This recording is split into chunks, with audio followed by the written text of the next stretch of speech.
Right, I have got 3 TaylorMade drivers with me with a decade of innovation between each one. I've got the R7 Quad from 2005, I've got the R15 from 2015, and I've got the QI35 from this year, 2025. So there's going to be masses of performance difference, right?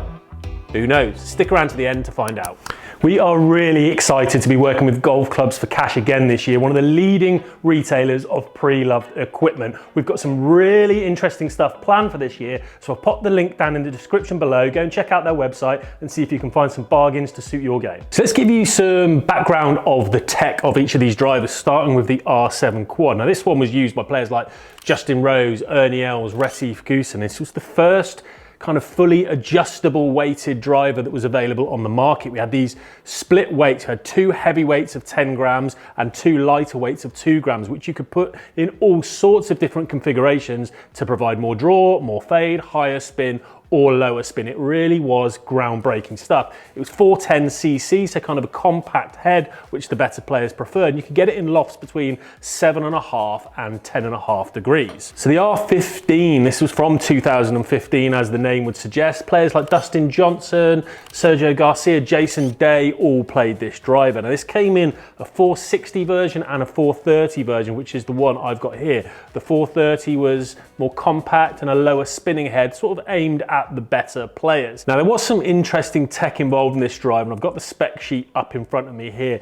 So this was a new front track system. This followed on from SLDR really. So the front track was positioned 12 millimeters closer to the face than SLDR, and it housed 2 12.5 gram sliding weights that altered the MOI and the shot shape. This track also acted as a speed pocket to help with that face flexing to assist shots, particularly struck down low on the face. We are well into the white era here. This is post R1, R11 and the RBZ.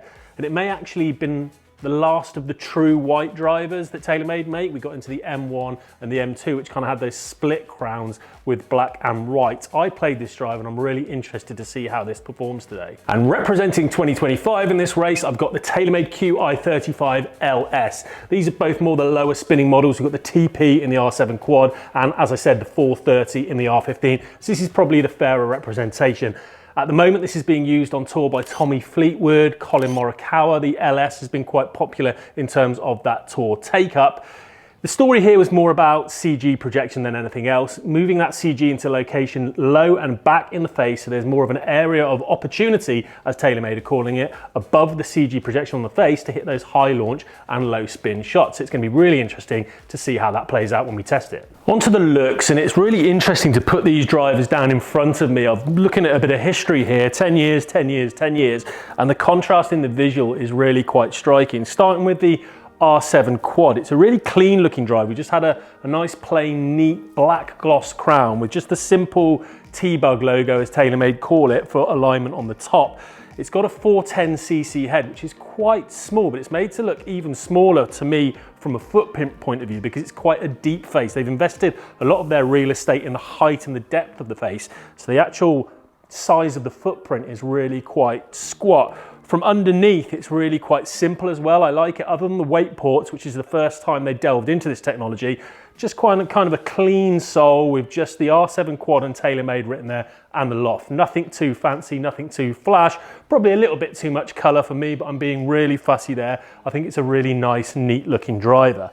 When we move into 2015, things have really changed. We've gone into white. This was a big marketing thing from TaylorMade back in the day. You knew on tour when you were seeing someone with a Rocket Balls and R15 that they were playing a TaylorMade driver. This was really smart.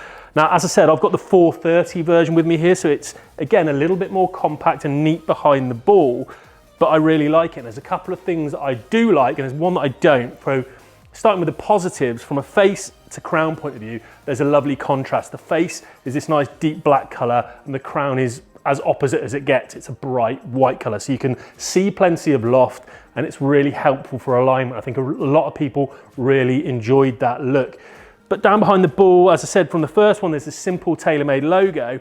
We've still got that in R15, but we've got this sort of weird accent line coming off the back, which doesn't do anything for me in terms of an aid and where I'm going to take it away or alignment. I just find it a little bit distracting. And on the bottom, well, it's bonkers. There's loads going on. There's colors, there's different topography, there's lumps, there's sliding rails, and there was one big problem I thought with this particular model is particularly when you put these weights into draw mode, they'd actually cover the adjustable hosel, so you couldn't change the loft without undoing these weights, moving them back over to neutral or fade and getting access to that loft sleeve. So that was an interesting design flaw, but I have to say it brings back a lot of memories, so I really like that. Then moving on to 2025, we've got, I don't think I've said enough good things about this QI35 range as a whole. If you've seen any of my reviews, if you've seen my best drivers video or even the TaylorMade launch video, I think this is comfortably the best looking driver of 2025, so maybe it's not a fair fight here. The main stuff that's changed is more material based and finished. The premium nature of this light grey exposed carbon crown just gives it such a futuristic look compared to these others. In terms of the actual real estate behind the ball, it's not too dissimilar in size. We often talk about how drivers are massive nowadays. When you look at the footprint down next to one another, it's not as striking as you think it might be. Just before we do hit some shots, I just wanted to highlight something I noticed as I was dragging these drivers out, and it's to do with the length. To the best of my knowledge, these drivers were all at their standard length for their time that they were produced.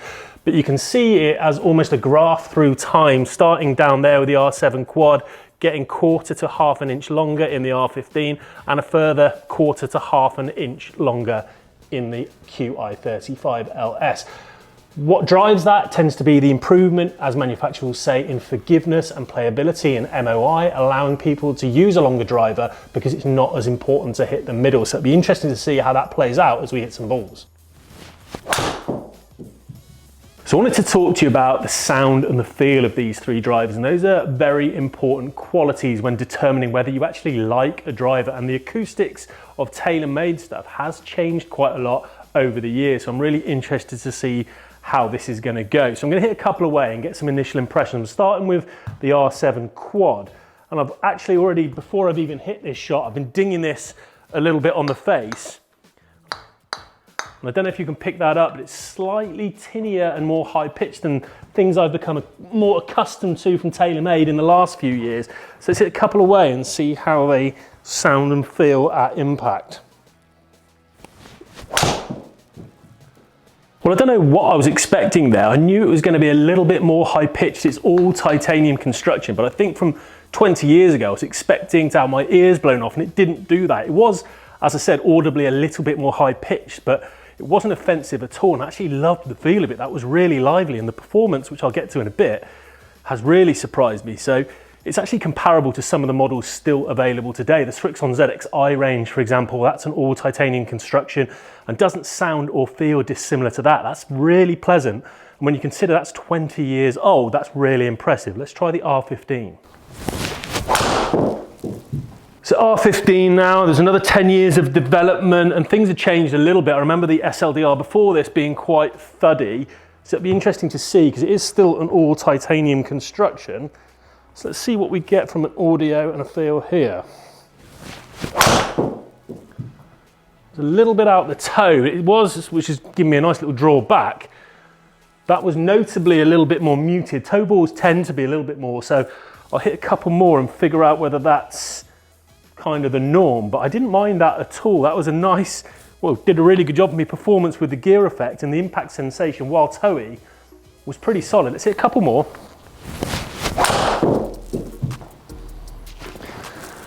Well, that is interesting.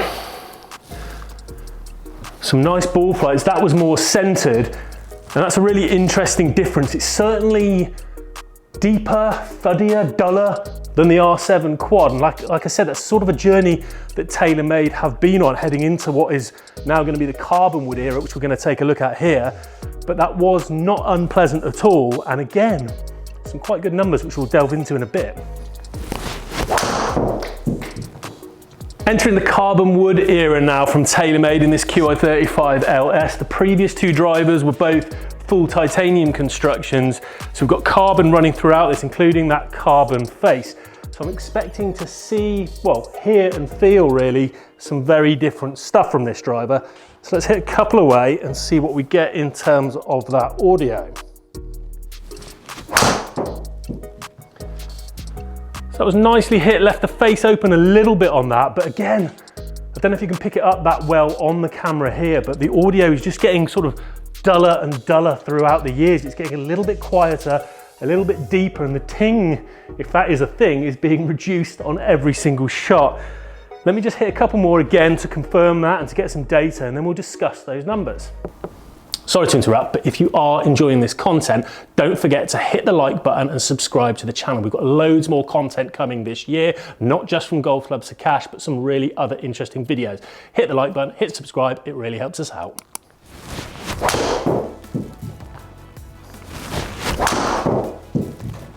Well, that was some really interesting data that I've been seeing from those three drivers there. And interestingly, there is kind of a linear relationship between the age and a lot of these parameters. So starting with the R7 quad, which I loved the look and loved the lively feel of. I was getting an average ball speed there of 163.7 miles per hour. We'll stay on ball speed for a minute. We'll go into the R15, which hopped up around 4 miles per hour to 167.5. And then the QI35LS on average was providing me with nearly 172 miles per hour. And that was with a fairly severe miss hit in there, which we'll talk about in just a moment. As we go on to carry, again, that relationship between the age of the product here and the carry distance kind of correlates again. My average carry with that R7 quad, a pretty healthy 276 yards, which I wasn't disappointed with at all. Then I went up into the R15. I saw my spin drop a couple of hundred revolutions per minute, and my carry popped up to an average of 290, which is not far off what I'm used to seeing on the golf course today, and that's a driver from a decade ago, so that's quite impressive. But then we jump up into the QI35LS, and truth be told, I absolutely smoked those last two shots. Those were right out the screws, hit them nicely on the up, some fairly low spinners there, the last two in particular under 2,000 revs, which is what I've seen quite a lot from this LS, which is a really potent low spin driver. And my average carry went up to over 300 yards, 309 yards there, including two at over 320 yards. So that is an interesting relationship. I think I was expecting to see a tighter correlation between the data and sort of a closer fight here, but the QI35LS really does stand out. But if I open my computer here and I look at the prices of what I'm seeing, the R7 quad comes in at $59.99 from golf clubs for cash. So less than £60 to produce some really usable quality data is very impressive. And the R15 doesn't go up too much. We're up at $134.99 for that R15. And again, like I said, spin numbers for me there around the 2,500 revs mark, ball speed approaching 170 and a 290 yard carry. That's good stuff. It's not a million miles away, like I said, from what I see or what I look for in my gamers today. So that is a really interesting product to me. The QI35LS, it's expensive, it's new, it's £529. It's at the top end of today's market.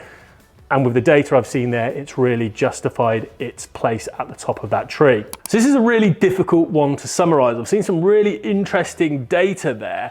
And when you factor in some of the prices that I've discussed, I don't know what to think. My head's a little bit scrambled. I've seen a few things of late online, some content suggesting that there's no improvement in equipment. New equipment's a waste of money. And I do not subscribe to that. In my job as a club tester, I do this full time for a living. I've seen some really tangible improvements in loads of parameters, be it ball speed, be it forgiveness, be it spin control. I do still see the merits of the engineering that these big companies are producing on a regular basis. However, what needs to be said here is if you're looking for value for money and you are price conscious, which we all are nowadays, let's face it, there is some genuine value to be had from some of the numbers that I've seen from what I've done there. And I've done a quick calculation in my head, of course, because I'm that bright. And I tried to work out the yards per pound. So starting with the QI35LS, we saw it was the longest, we saw it performed great, but it had a premium price tag. I was getting just over half a yard per pound, 0.58 yards per pound. As we go back 10 years to the R15, that jumped up to a whopping 2.14 yards per pound. But finally, the star of the show here for me in terms of that value, the R7 quad offered me 4.6 yards for every pound I spent on that product. I think this experiment shows there really is value in the second-hand market. Golf Clubs for Cash are doing some great stuff, as I said. Head to the description below to go and check out those guys, and see you next time.